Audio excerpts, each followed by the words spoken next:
Um, I seem to be off center a bit. Um, right, hello, welcome. My name's Kathryn McMann.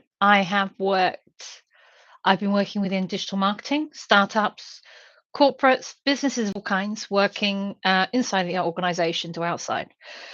From working in digital era, I've seen things, I was around before, I was around in marketing, traditional marketing, before LinkedIn even started. Um, I know, you can say, "No, not you don't look that old." Well, really, thank you. Um, excuse me, sorry. Terrible mum joke. Um, so basically, I've seen things come and go, and there's been so many changes, but the one thing that is really core is the foundations of building a company, like the foundations being grounded in what you're doing. Because a lot of people start, for example, I'm just going to move this out. We've got a bit of a poor excuse for a light. Um, so, for example, do you know, I'm not, yeah. For example, you've got uh, a lot of people starting up and building business through Instagram, which is fine. There's so many good apps that help you integrate with that and building up and setting up a whole system, and Instagram being your main channel. So one question I had recently was I am constantly relentlessly making content for my social media channels, and it's draining me. It's draining me of all the energy of all the effort that I'm going through and putting in. Now, that's a very common problem. There's some people we see who have been really successful and they've built their business around that kind of content factory aspect of where you create your content, you build up your audience, you tell your audience about it, they jump on board to both, well, we'll get to that, to then maybe a community if you've developed that, or you get an automated, you say, yes, put my hand up and say, yes, chat, I want to subscribe or I want to join, party. And then there's apps where you can automate that process and they put in their details and they instantly get sent, or the back end they get sent in a DM, details of having a link through to their products. Then it's a quite quick direct sale. This is fantastic for lead generation, but this doesn't create the longevity that you need for a sustainable business. This is a fantastic way of getting set up and done quickly and building in lead funnels very, very quickly. But there is that process before all of that. You have to build your community within social media. You don't always need to have social media, however, which, if you've probably checked out other of my channels, I mean, I see the irony in doing this, checked out other of my channels, I have not been focusing on content and social media for quite a chunk of time, because I've seen so many changes happen, and the impact it had to the energy it put into managing and making that happen was higher than the return itself. And that's a really core factor. Um, and I was also the fact is you're tracking it back and also trying to look through. Well, if you're not, you should be looking through your analytics to see if you're getting any traction, not just on your website, but basically where people are coming from and the attribution, where the journey has started to become. So I wanted to talk a little bit about that and a bit of ways of doing alternatives at the top of the funnel.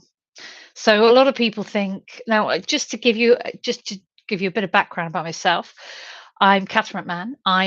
My name is Kathryn McMann.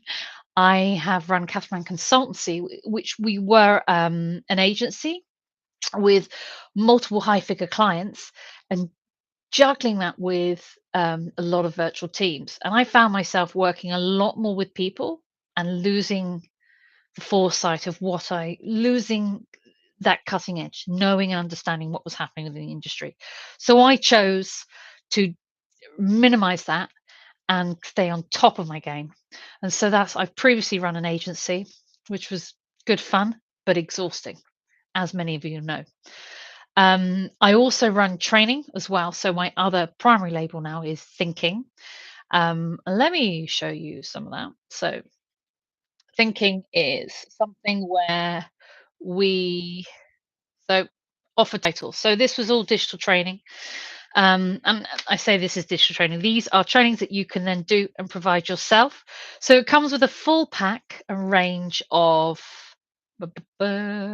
So, for example, connect with customers with brand storytelling. This is a great one. These are workshop basis. So you have your downloads that come with it. You have, sorry, I should start again. This is a training pack here. So you can book these individual trainings themselves as lives, either lives or come in person. At present, we're UK based, but we can come in person. And also, we can work across different timelines. Done that before, sync up with global organizations and kind of work through that way. There's so many brilliant tools out there. We can create that translation. Um, so, for example, click through. So, connect with customers and brands. So, what you've got with this is you get not just your average PowerPoints that come with it, but we have specifically done a lot of research and we have chosen PowerPoints because they're really, really easy to change. The coloring, the set, the branding, you can customize these really simply. And they work across all different languages and cultures as well, which is why it's just made it so much easier to stick with a tried and tested format that works. I realize, okay, so what we've got here, okay, so fantastic. I've just realized it's from the other camera. So I've got a whole team. But you don't need to do that anymore. So what you get within this pack is not just your PowerPoints, you also get loads of downloads and you get templates that you can access and show through to. You always see this when you see bits on the site. You can access and basically show to use for your customers as well. So it's ideal for people who are want to run the training in-house but don't want the label. They want to learn as well. So you've got all of the content in there. Let me just show you a quick sample of how this looks. So your designs is in there and it's really easy to switch out your own logo. So wherever you see this icon, remove that and put your own logo. And it gives you all these specifics of how you want to present your own training to people. So these are all diagrams, and here's the additional titles that you can get through there as well. Um, Let me come back to that. So this is a very simple introductory slide, so don't get hung up on that. But we've got the design and we've got the layout there. All you need to do is you can tweak the colors, you can tweak and change, you can group change, make changes, fully customizable and white label. So you can sell these on. If, say, for example, you're a coach or a consultant yourself, you can sell these on and run the training to your clients or customers to either upskill them and show them what you got, or you can run them as webinars, of course. You can also run it in-house, so you'll just save a huge budget there. So it's there to be really easy and simple for you to take that on board. It also comes, like I said, templates, guides, ebooks, depending on which package you get. They're all slightly different. You also get a trainer's handbook. Now, that is from years of teaching and training people. I have been teaching and training inside white label and white brand for over 15 years. I have learned a lot. I've trained from CEOs in financial institutions to the PAs to cleaners as well. I have transferred that information and make sure everyone else is on board. Do check out the testimonials because we have had fantastic reviews and people have always walked away and felt like they've really understood it, because this is not about sounding like a programmer. This is about translating, communicating quite technical information broken down in a really simple way. And most of these trainings are, well, they're very interactive and highly engaging. So if you're teaching this in person, for example, get out your pen and paper, get out your big markers, and build those ideas there and then. That's what it's all about, is putting these into real world situations. We also have real world case studies, which of course you can update as well. So you can make them more relevant to you if you have something very specific in mind. We have tried to use a variation of different different industries and different levels and sizes of companies. So there's no point in me coming to you and saying, look what Apple did in this advertising campaign. Sometimes the concepts are great. Of course, with AI tools now you can do so much, but sometimes the concepts are great, but sometimes they're so out of your league, it doesn't make sense to use it as a case study, and it's very hard to relate to.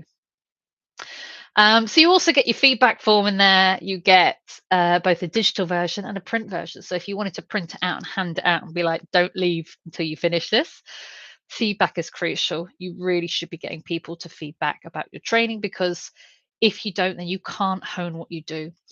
You also get a certificate for each of those, both in the print and digital version. And like I said, there's a trainer handbook, and that's compressed of years of experience of how people find that really relatable, basically how you can get that information across, even down to if you're getting other trainers to do it, making sure they've got the right details and data so that their training can go really smoothly. So that's just a bit about those training packs and the fact that we run all of those titles. There's so many more. Let me see. There we so many more titles that you can book if you want to do live training for your team as well, or even if you just want to learn for yourself. So you would book with us and then we would give you the date. Right. Let's go back to the question. So, intro to digital literacy and digital marketing. I've put that in that one because that's one where people go, well, why would we need this? Where does it sit within the, where does it sit within the bigger fold? And that brings me nicely to one of our really nice lead captures. Lead captures, I'm saying that reading it from the top. Basically, something that you can go into our site and download. I'll pop the link underneath. So we're talking here about, let's talk about top funnel, middle of the funnel, bottom of the funnel. So we were talking about why do people, so yes, you can get this for free. And again, I'll put the link at the bottom. Why do people feel they've got to relentlessly create content? That's one model. So you create the content and you post that content out there. So what happens then? How do you follow that content through? This is why it feels relentless, because you haven't designed the path of how you're going to do it. And it's not even about designing path, because we've created this to keep it really simple. So it could be something as simple as create social media content. Now, if no one's explained to you before, a funnel is built like this. Okay, so you have your bit at the top. So creating that awareness and attention. So that's kind of going out and as you go down the funnel, more and more people filter out. It becomes less relevant.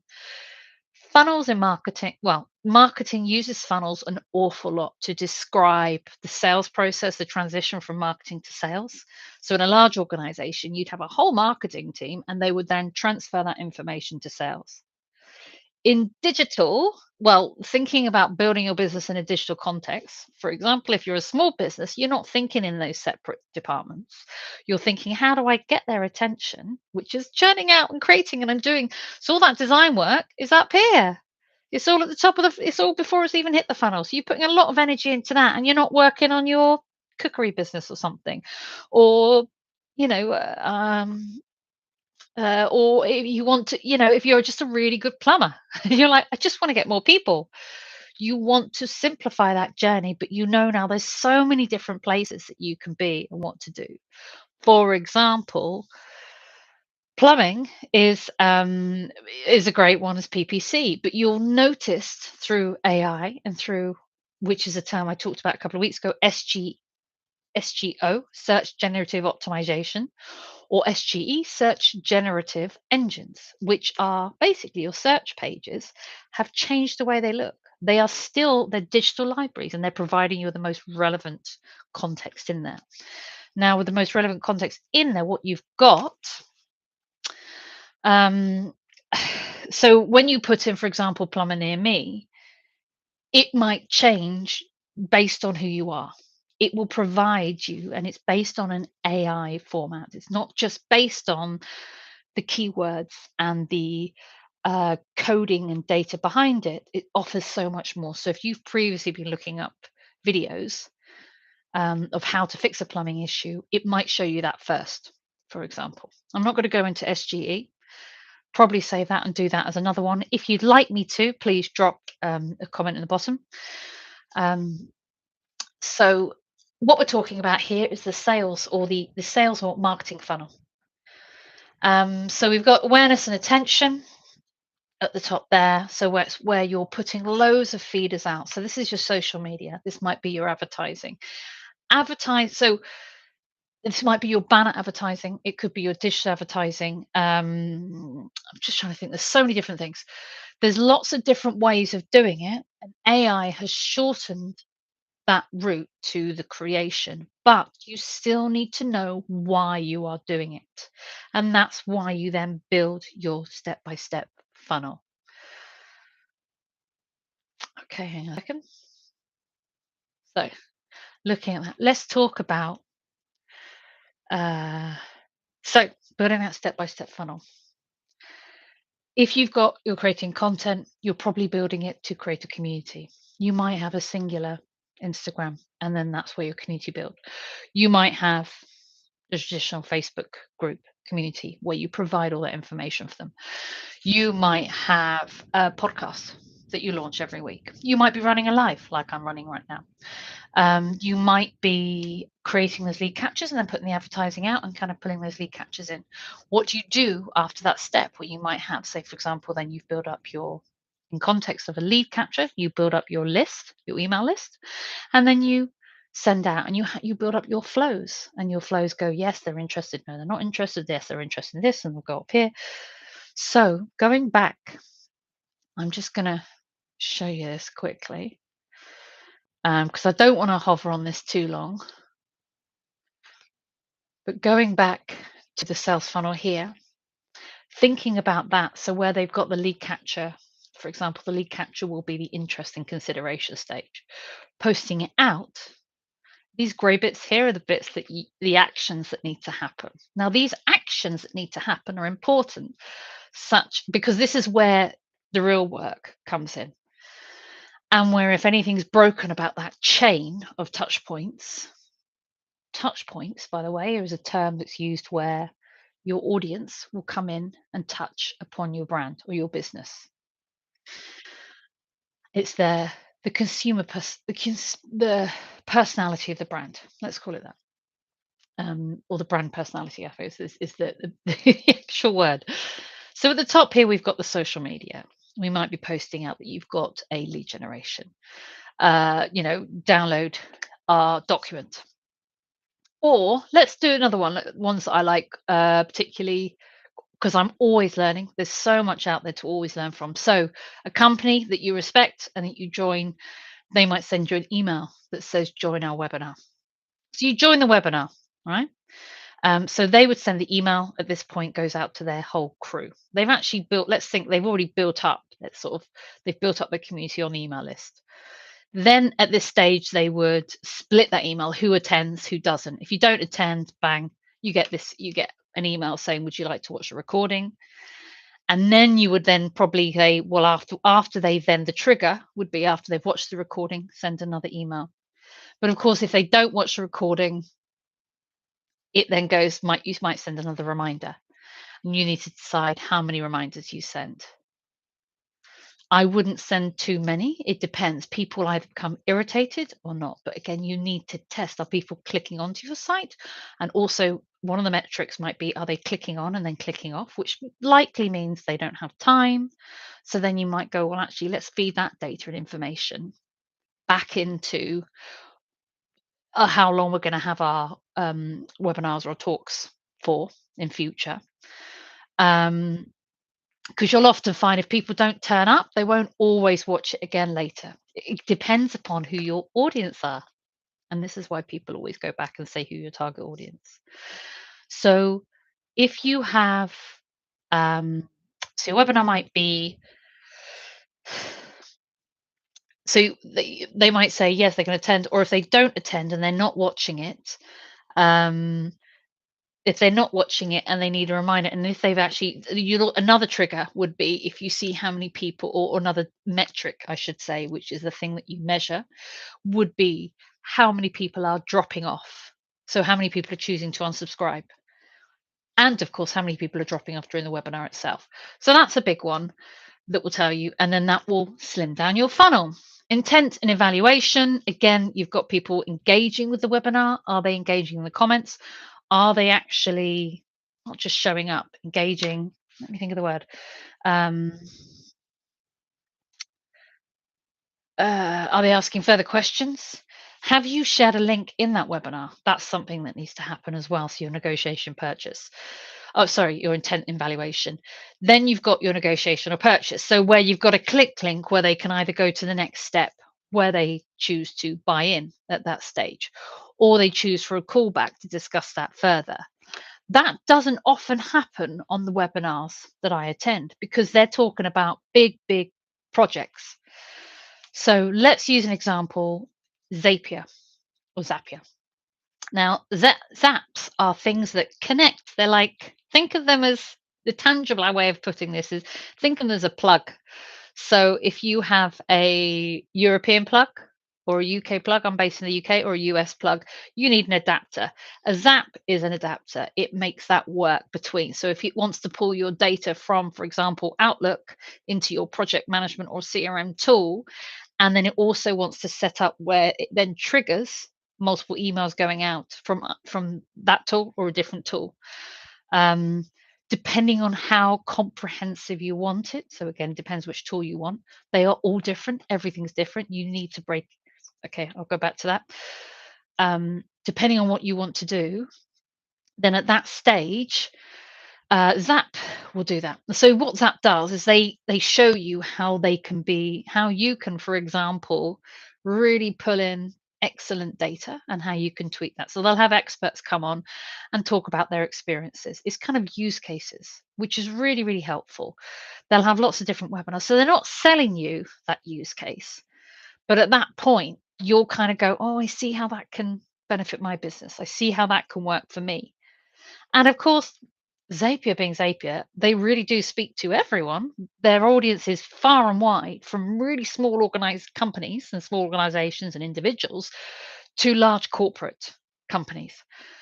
So often, for example, if you're speaking to a corporate company, you might have someone who's on there learning, and they will be an advisor. They will recommend this product and they will recommend it to someone else, and they will say, look, we can start doing this, which means upping their rate, but they won't be the final decision maker. Whereas a smaller business would be a final decision maker. So knowing where they are in that intent and where they're considering that product, that impacts what you say and how you say it within your webinar. And that's the same as the type of keywords people type into their search engines when they're looking for your advert, so your advert shows up. Oh, I'm sorry, my batteries, for some reason, hang on. Is there an issue? Okay, that might shorten the lead. Anyway, I wanted to help you with understanding and breaking this down. This is here to make things simple. And I should stress, you can do this simply in an Excel sheet if you really want to. Excel sheet, you can do it in your project management. I use Monday.com, which I love. So I would build something like this in my Monday.com. But we've done this here, so you can print this out and write on it. And that means turning everything off, cutting all the distractions, and just being able to figure out and focus. Because that is the main premise of what building a sustainable business is about. It's all very well adding whatsits and gizmos and gadgets and apps and stuff, but unless you know why you're doing it, it won't make much sense. It'll just complicate, because as soon as you open one thing, you go, oh, I need that thing, and you go off to that thing. So again, I'm just thinking whether I should shut this down. So I'll put the link and share that there. But as soon as you're thinking about one aspect, all right, let me use this as an example. Many people do online shopping, for example, if you do online shopping. So if you do online shopping, some people, you'll just have a regular. At the moment, we are planning a whole plan to make life a bit easier, make it streamlined. So we're thinking ahead. So these here are the meals that we want to add, right? These are the meals. Blah, blah, blah, blah, blah. So If we then go and put it onto a screen and we've got all of our ingredients, but okay, onions, courgette, okay, there's some fresh herbs. Right, what meal's that going to go with? I will have a limited number of ingredients to fit all of the meals that I'm planning.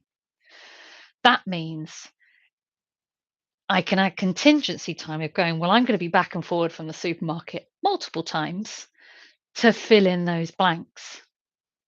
So it's better to plan now, look at all those different meals, and then think about and create this list of what I'm going to be doing with all of the ingredients and okay, I need onions in every single one of these meals. So I need to buy enough onions rather than running backwards and forwards and always be falling behind. You can have that and allow that contingency for later on. But because for little bits, that's okay. That allows for little bits. But if you allow it for too many big bits in the context of your business, let me transfer this in a second. Then you're going to end up just wasting so much time and money going backwards and forwards in the supermarket. So, in the context of this business, for example, let's go back to streaming here. Streaming, sharing my. So, hang on, you know that you have a route and a trail that you need to consider. This is not all marketing, neither is it all sales.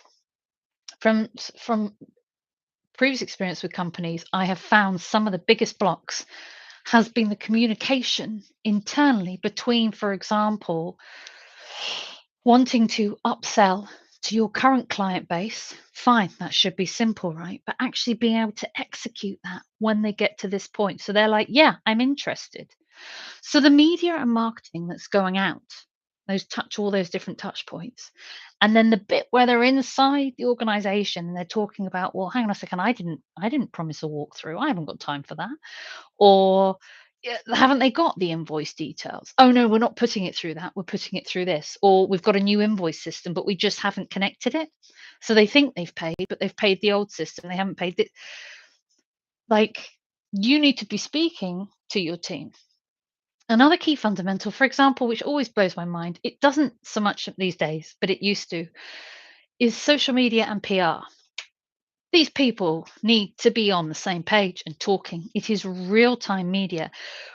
Both do a lot of planning in advance. PR is a lot more people organization at the beginning, and then it's spread out. Not always. There's again loads of hubs and apps where you can get information out there. So in the context of your awareness, this is where your top PR might be. But you should also be following that up with your social media, supporting that, and also coming in later to promote something like that and responding to that. You should also be using and repeating specific keywords. Who do you speak to for that? Well, you can speak to your programmatic digital advertising. You can speak to your SEO team. You can speak to all the people that manage those elements. You need to be looking at this. Is that also the hashtag in a campaign? Not always. It depends. So there's lots of fundamentals to keep pulling it in, and it is not. When you work in digital, it really touches on all points across a business. So it's not always about. I mean, it's largely about whose responsibility it is and where you talk with inside the organization. Even as simple as something as simple as setting up a lead capture on your website.